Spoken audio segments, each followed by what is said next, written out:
In chapter 2, we look at the origins of idiocy, as I've called it. For all intents and purposes and in all accounts, it seems as though the virus was man-made and at least accidentally released. Now, there is evidence to support that. And the official reports say it most likely produced in a lab and escaped. But as important as that, and we discuss this, or we look at the evidence, we look at the reports, we look at the data regarding this in the books. It's not me saying this. This is what the data is saying. I'm not qualified to say any of this. I'm telling you or revealing to you what I found when I looked at the data and the reports and the investigations. There is almost no evidence, well, there is no evidence that I can find that it was naturally occurring. There's no pangolin or bat that has been found with the new mutation. That isolated virus has not been found in the animal that is supposed to have passed it over to. There is no intermediary animal that has the virus that we caught in the beginning. That's the first one of them. Now, it might be there, but it hasn't yet been found. There's no evidence.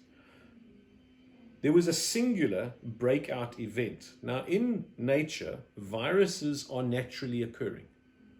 In nature, viruses are naturally occurring.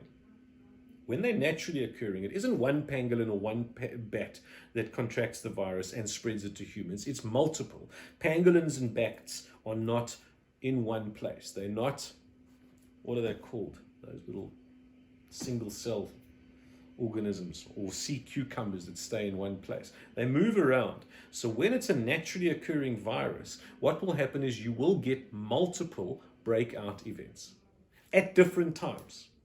So even if every single citizen on the whole planet, almost 8 billion people, were 100% isolated, separated, and quarantined for 3 weeks or even more, that the virus no longer had any way to translate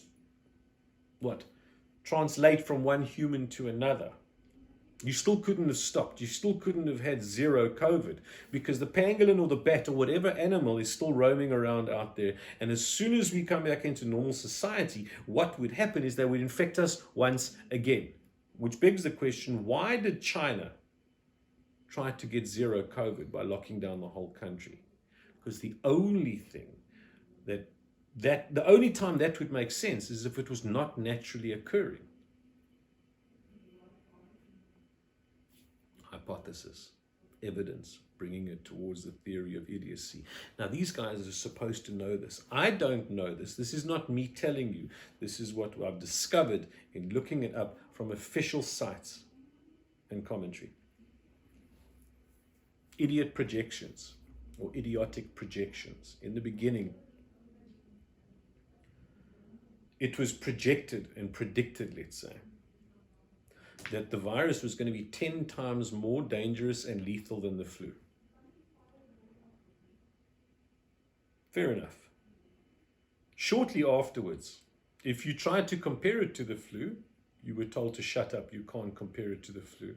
In the narrative, it was being compared to HIV, which is very, very strange. But what else can we compare it to? As it turns out, and the data does reveal this, and I can reveal, and it revealed in the examination, turns out globally it was 4.7 times approximately on average more lethal than the flu, and that's assuming no underreporting and assuming no overreporting either of flu or of the COVID-19 coronavirus.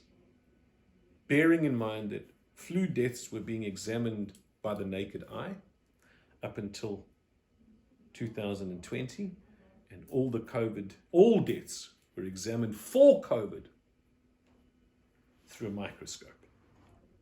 The worst case scenario globally is 4.7 times worse than the flu. We then also have a look and compare that to other diseases and other forms of mortality. The big ones are malnutrition, people dying of starvation, and what kills even more people is obesity. And it's way, way higher than what COVID did. There's no talk about those deaths whatsoever. My name is Dean Haystick, and I'm just a guy who gives a damn.